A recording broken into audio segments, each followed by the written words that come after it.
Bonjour, mesdames et messieurs. Nancy Doyon, éducatrice spécialisée, coach familial ici.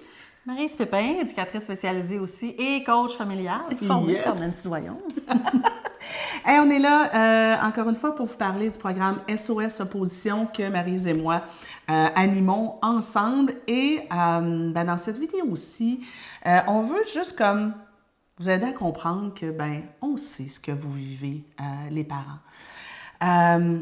Quand on vit au quotidien avec un enfant à besoins particuliers, quand on vit au quotidien avec un jeune qui a des troubles de comportement, troubles oppositionnels avec provocation, par exemple, ça a des impacts.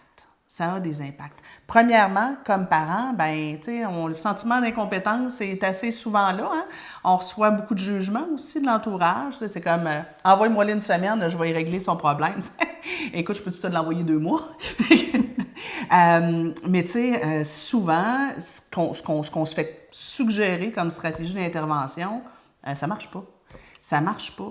Et quand au quotidien, on est tout le temps avec un jeune qui nous confronte, qui contourne les règles, qui refuse notre affection, à un moment donné, ça mène à une certaine forme d'épuisement, de découragement, l'impression d'avoir tout essayé, mais qu'il n'y a jamais rien qui marche.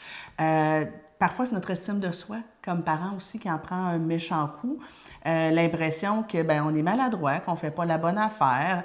Puis, à un moment donné, une genre de patience, là, c'est pas infini, hein, cette petite affaire-là. Fait que, surtout quand on a plusieurs enfants, toi, moi, on est parents toutes les deux, moi, ça m'arrive de manquer de patience. Mais, tu sais, des fois, je me dis, écoute, moi, les enfants, t'as pas de temps difficile, là, mais quand tu es obligé de répéter je ne sais pas combien de fois chacune des consignes, argumenter pendant 15-20 minutes pour chacune des demandes, et que ton jeune te crie par la tête, te manque là, tous les intervenants disent il faut que vous restiez calme et stoïque. Ouais, mais attends un petit peu, à un moment donné. Oui, c'est ça.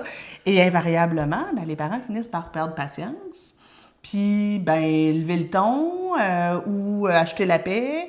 Et là, après ça, ils savent qu'ils ne devraient pas faire ça. Fait qu'en tout cas, bref, on est comme tout le temps dans une espèce de spirale de négatif puis d'échec qui devient dur. Oui, puis ils peuvent être envahis aussi par une grande tristesse aussi de ma vie familiale est tellement loin de ce que je m'étais imaginé. Puis ça, c'est vraiment souffrant quand je me dis, c'était pas ça. C'était pas ça que je voulais. Puis au niveau des besoins qu'on a en tant que parents, on a besoin, les enfants ont des besoins, mais on en a aussi. Là, on a besoin de sentir un sentiment d'appartenance, sentir que je forme une famille, puis avec mes enfants et tout ça. Mais là, ça, c'est écorché. Ah oui. Notre jeune nous rejette à peu près constamment. Là. Oui. Mon besoin de compétence, de me sentir compétente dans mon rôle de parent. C'est pas mal écorché, ça aussi. Mon besoin de validation, j'ai besoin de sentir que ce que je fais, c'est bon, c'est la bonne chose, parce que je vis beaucoup de culpabilité aussi. Le fait que ça fonctionne pas, je me remets en question, je dois faire quelque chose de pas correct ou tout de pas correct. Puis le besoin de se sentir aimé puis de se sentir respecté. C'est sûr que notre enfant nous aime.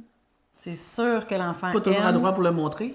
Non. Puis ce que je reçois comme parent avec un enfant qui a des difficultés comme ça, c'est je me sens pas aimée, puis je me sens pas respectée. Là. On me rit d'en face ou au contraire, là, l'opposition complètement passive, c'est j'ai beau essayer, puis il n'y a rien qui se passe. Fait que si pratiquement tous mes besoins ou plusieurs de mes besoins en tant que parent sont pas remplis ou sont pas entendus, mon niveau de satisfaction de ma vie peut être affecté. Tu sais, au-delà des besoins, admettons, affectifs comme ça, il y a aussi les besoins du quotidien. Là. Fait que beaucoup de parents qui ont un enfant modèle particulier, vont s'empêcher de faire plusieurs activités, vont s'empêcher de sortir. Moi, j'ai des parents qui me disent, je peux pas faire garder mes enfants, Nancy, je peux pas prendre du temps de couple, je peux pas aller prendre un verre avec mes amis. Il y a personne qui veut garder mes enfants, puis je peux pas les laisser à ma mère. Ça va être le bordel.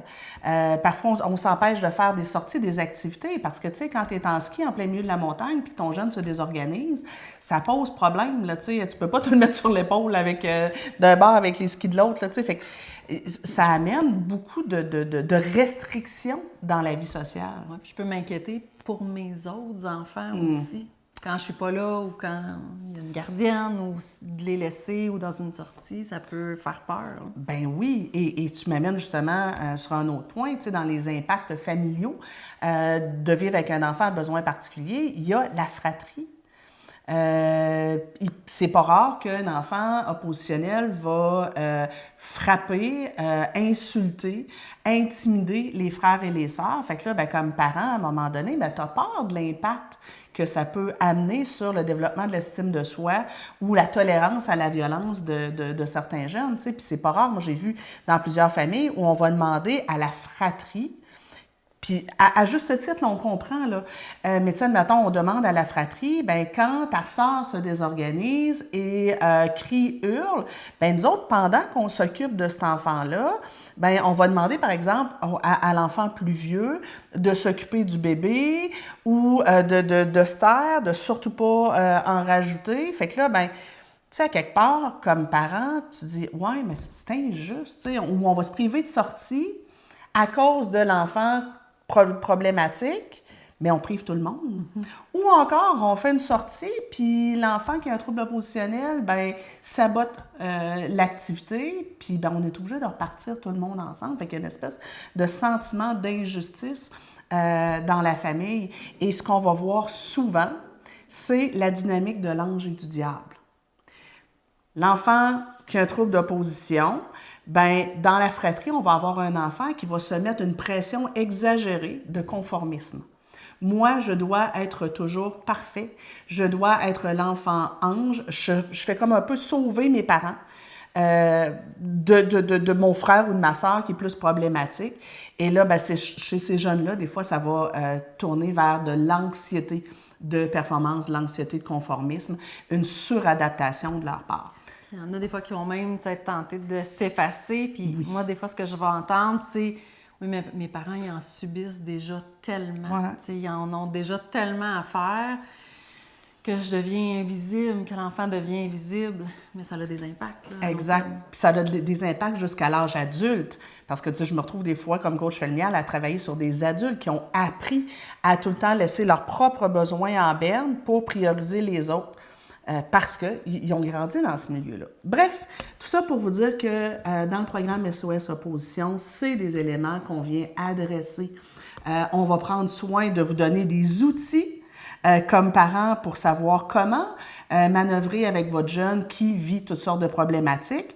On va vous donner des outils pour travailler avec le reste de la fratrie aussi, mais aussi prendre soin de vous, être à l'écoute.